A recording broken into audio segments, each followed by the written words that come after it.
Sorry, my fiance is sleeping and I don't want to wake him up.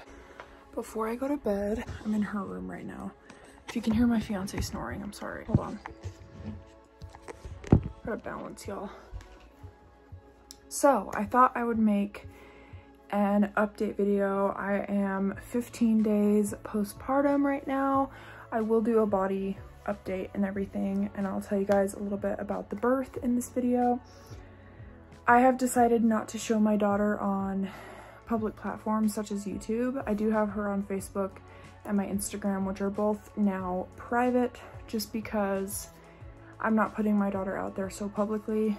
I think I mentioned in pregnancy vlogs that I wasn't sure if I was going to show her or not, and I have decided ultimately not to, just because people can be creepy and I don't want to publicize my daughter like that and exploit her. So everyone is asking permission to post, like my family and friends. And yeah, I'm just being extra safe with who sees her. But I will tell you a little bit about my labor and delivery. So on the 20th of October, I was laying in bed and Bryce was gone in Soda Springs, which is about an hour away from our house, and he was working, and it was his first day back at work, coincidentally. And I was laying in bed. At the time, her crib was in our room. I was laying in bed facing the wall and the window in her crib, and I was watching Keen and JC, and I felt a huge pop and a huge gush, and amniotic fluid went all over the bed, and I was like, oh shit, was that my water? So I paused the YouTube video and I stand up and more comes out, and then I had my bloody show.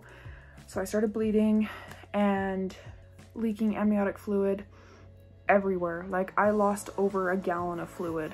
There was like over a gallon of fluid on the bed, not including what got on the floor and in my underwear and pants and stuff. My water broke and I immediately called my fiance and I was like, hey, my water just broke. You need to come home, like you need to leave work because we need to go to the hospital. And he was like, okay, I'll talk to my boss and I'll get out of here. Call labor and delivery and let them know. Keep in mind, I was not scheduled to deliver. My due date was the 25th and I was scheduled for an evening induction on the 24th of October. So my water broke, called my fiance on the 20th around 10:15 a.m. Called my fiance, he left work. I called L&D and I said, hey, I was scheduled for an evening induction this week, but my water just broke. Do you want me to come in now? My fiance's at work. Can I wait for him? He's on his way home. And they asked me, you know, how far out he was, and I said he's about an hour out.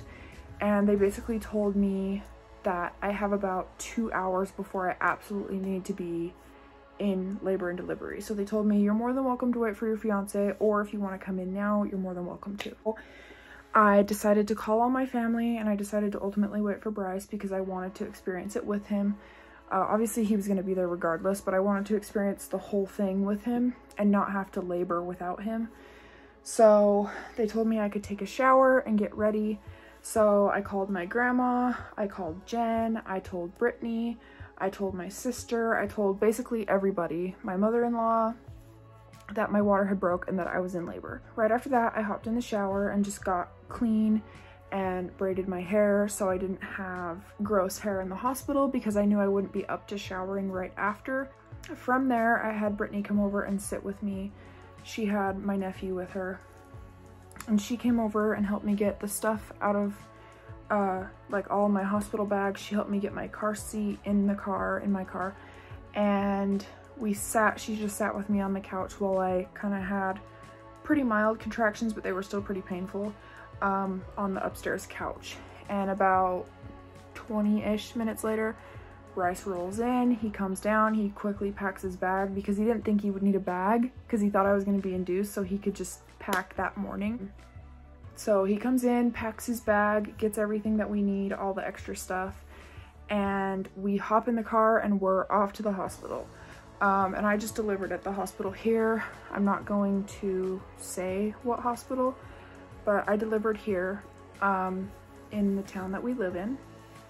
And we went and we just parked the car in valet for a minute while we walked in and got me in a wheelchair, and they put my like entrance band on, and Bryce went out to the stuff to get the rest of the stuff when I was in the wheelchair.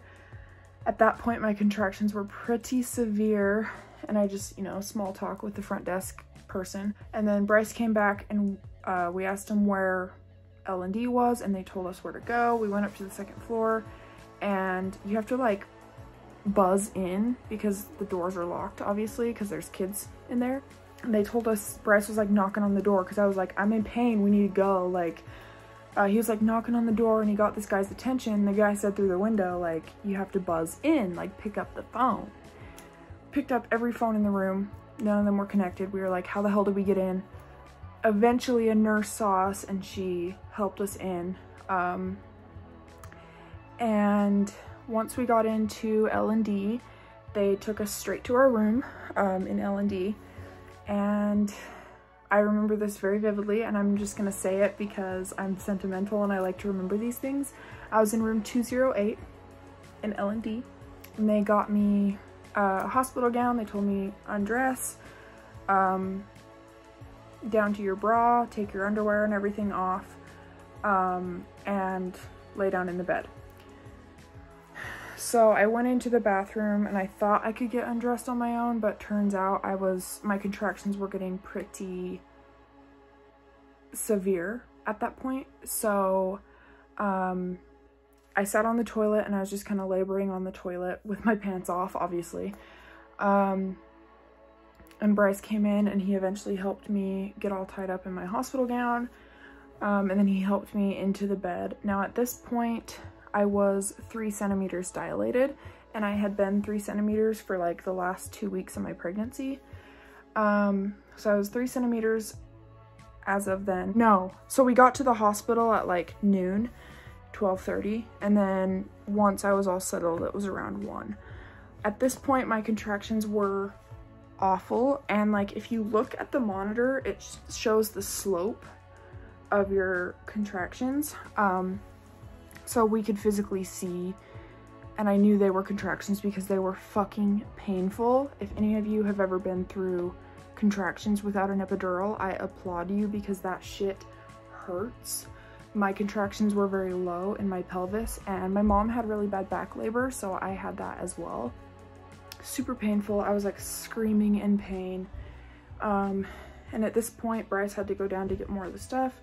And the sweet student doctor was in there, and he let me, you know, hold his hand because I was in pretty bad pain. The nurse was trying to get my hospital band on so she could get the anesthesiologist in for the epidural because they can't do it until they scan your wristband. So I was like screaming in pain, and I was like squirming, and I was like, when can I get the epidural? She goes, sweetheart, we have to get your wristband, and then we have to call the anesthesiologist. It'll probably be another 15 minutes. And I said, I can't do this anymore. I started crying. Keep in mind, Bryce was down at the car getting all the stuff. And she was like, you just have to breathe. Don't push when you have a contraction because your cervix will swell and then you won't be able to get her out. So I just had to breathe really, really deep, focus on breathing, try my hardest not to push. I was like squirming in pain. I was like shaking. They finally got my wristband on. Bryce came back up and held my hand through the contractions, and then they got my cannula put in for my IV because they had me on like I believe they had me on a saline drip during my labor. They didn't have to give me Pitocin because I was progressing so fast. So finally the anesthesiologist comes in, and they had me sit on the edge of the bed, which I just wanted to lay down during the contractions, to be real. They had me sit on the edge of the bed with my feet hanging, and they had Bryce stand in front of me, and I was hugging a pillow and leaning over like this. They told me to hug the baby, like hunch over and hug the baby. And at this point, I was in a lot of pain. I was screaming every contraction. So Bryce was just kind of holding me there while the anesthesiologist was behind me getting everything ready. First, he put lidocaine on me, I believe, in my back to numb it. And then the main thing with the epidural was that you have to hold completely still. It's very, very vital that you hold still. And obviously with painful contractions, that's not really easy. So that's why they had Bryce right there so I could like you know, have something to grab onto. They got me numb and they bandaged me up and they did the epidural. It was a really weird feeling. I thought the needle would scare me, but at that point I was in so much pain. I was like, please just give me the fucking epidural. So he puts it in, he tells me what I should and should not feel as it's going in. He asked me if I was starting to get numb and I said, yes, thank you. Thank you, sir. And he basically told me all the things that I shouldn't feel and to let him know if I was feeling those things. And then he handed me my pain pump and he said, every time this flashes green, you can press and you'll get a flush of the epidural. Obviously I was on a constant drip, but if I needed more, I could press my button. So from there, I was pressing it every 15 minutes until I was completely numb. Towards the end of my labor, when I was numb, I stopped pushing it so frequently. And by the time that happened, I was already at 6 centimeters. And then about an hour later, I was at a 9. So I was like ready to push. So they get my doctor and a couple other doctors and my L&D nurse in the room, and they get, you know, the lights and the stirrups, and up my legs went and I was ready to push. So at that point I told them, I was like, can I still press my button throughout delivery? And they said, are you feeling a little bit, like you're not feeling pain, but you have some sort of, like, you can kind of feel your contractions? And I was like, yeah. And he goes, we would recommend that because then you know when to push. So don't push it unless you absolutely need it. So I was like, okay, whatever. We started pushing at like 3:30 maybe. I think it was around 3:30. And she was in my arms by 5:58 p.m. So she came into the world at 5:58 p.m. on October 20th, 2021, weighing 8 pounds, 14 ounces, and she was 21 inches long. I did have a minor tear. I did get some stitches for that. Now I'm 15 days postpartum, so those are almost completely healed. My bleeding has completely stopped. And I was in the delivery room when I gave birth. My Aunt Casey was there and my fiance was there, and they both watched the birth. And I was in that room for about an hour after delivery while they checked her out, and then they transferred me to room 227 in postpartum. And from there, it was just the healing process. All the nurses were lovely, and I was on Motrin, which is basically ibuprofen, and I was on Norcon for pain, and then I had a little bit of Zofran for nausea, and then they would give me Tylenol too. And then plus my Seroquel and my antidepressant and all that other stuff. So that was my labor and delivery experience. We spent 2 days in the hospital, well, 3 days, 2.5 technically. And then we were discharged on the 22nd at around 5 after we did the birth certificate and stuff, and got her on Bryce's insurance. She's since had 2 appointments. She had her 4-day appointment, and then she just had her 2-week appointment yesterday. She's now weighing 9 pounds, 4 ounces. So she's regained her birth weight, which is the main thing that they were concerned about, because with babies, they lose their birth weight and then they gain it.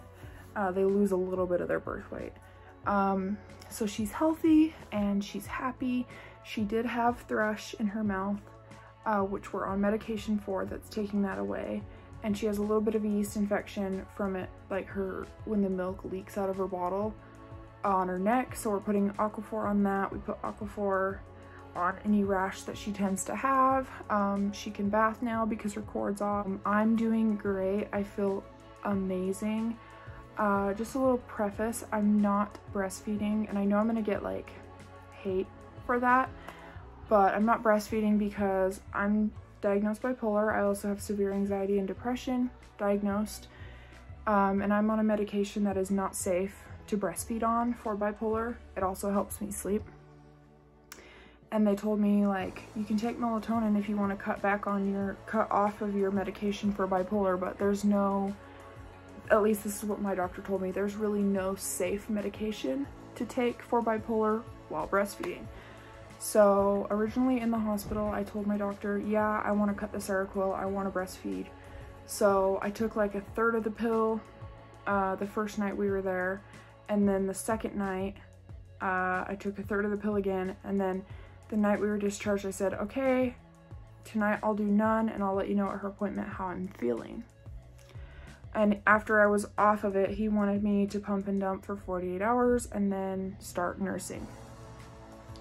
Well, the night we got home, I ended up having a pretty bad mental breakdown, and I realized in my mind, I don't want to feel this way because I'm no good to my baby and I'm no good to my husband if I don't feel stable up here. So, I had like a breakdown. My fiance had to like force me to take my Seroquel. He was like, you can't be like this, like you're suffering, obviously, you need your Seroquel, we'll just formula feed, like it's just as good, don't feel bad if you can't breastfeed. And I was like, no, I have to breastfeed, I have to breastfeed.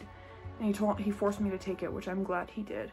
And even my sister and my sister-in-law were glad that I kept going on my medication because it's best for me. And my doctor kind of put on his dad hat and was like, yeah, do I want you to breastfeed? Obviously, but do I want an unstable mother? Absolutely not. So he was very understanding, which helped a lot.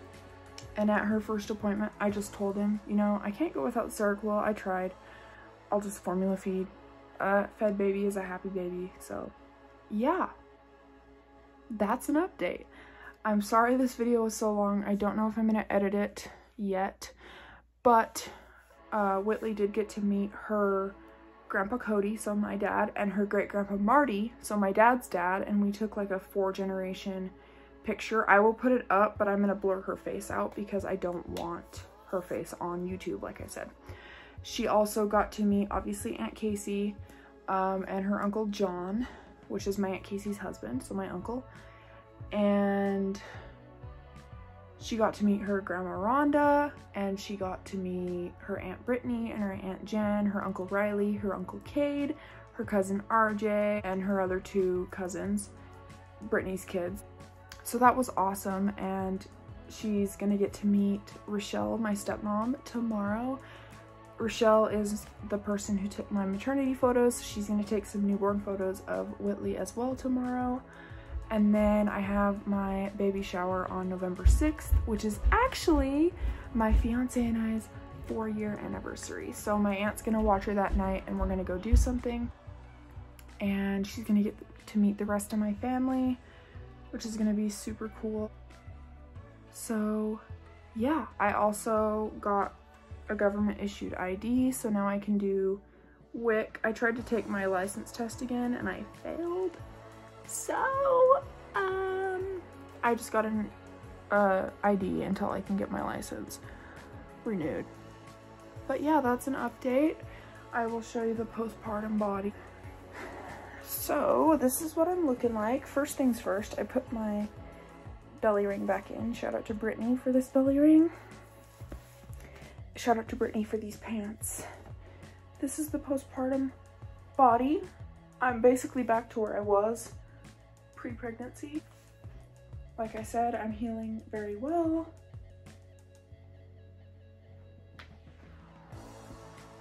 Shout out to Brittany for the socks.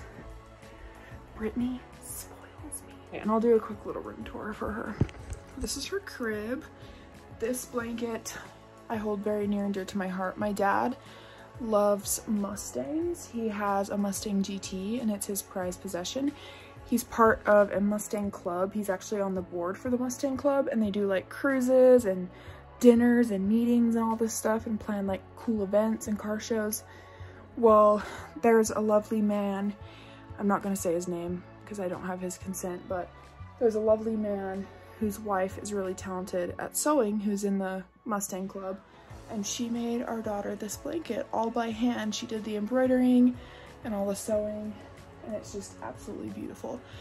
And then since my Aunt Casey was in the delivery room, she gave me this, which my mom actually knitted for her daughter, so my cousin Carly. And when my daughter was born, she passed it down to me, which I think is cool that my daughter has something that my mom made, since my mom isn't here, obviously. A baby blanket from Aunt Casey, and sunflower sheets. Don't worry, she's not sleeping in here right now. And then a baby blanket from Jen, a chair, and her dresser, and then her car seat. And then on the floor, we just have her little play mat, which we layer on. So yeah, I hope you guys enjoyed this postpartum / birth, labor and delivery story. I'll be back very soon with regular videos. If you guys want a tutorial on this look, let me know. And I will see you guys in my next video real soon. Bye guys.